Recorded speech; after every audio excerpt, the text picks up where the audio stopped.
It's quite baffling what has happened here in this case because you recall that when these Ethiopian nationals had escaped from that house, I mean, the community members were all in shock, and in fact, the whole nation was in shock about how they ended up there in the first place and how did they go undetected for quite a number of months. We heard from the interpreter was there that some of them had been there in that house for over 11 months, and some of them were there for close to 6 months in that house undetected. So that was the first, a shock that we got from this story. But we understand that these Ethiopian nationals were then arrested by police.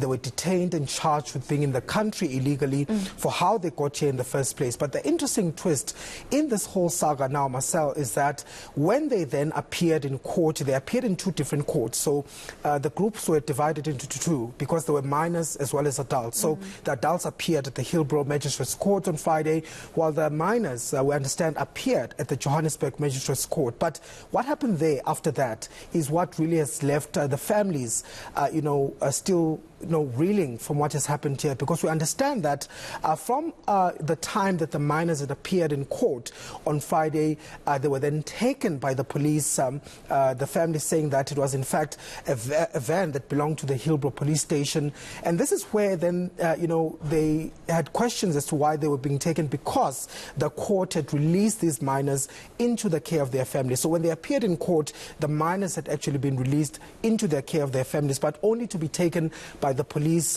who had said that they're taking them to social workers. So when the families inquired as to why the children are not released back to them, they say that this is when then the police had made requests for 10,000 rand each for the release of these children. So this all unfolded after the court had happened, and the family saying that they then followed the police to the Hillbrow police station, and this is where they were told that the children would not be with them if they do not pay this amount of money. And from there, that's the last time they saw the children. They were told the children were going to social workers.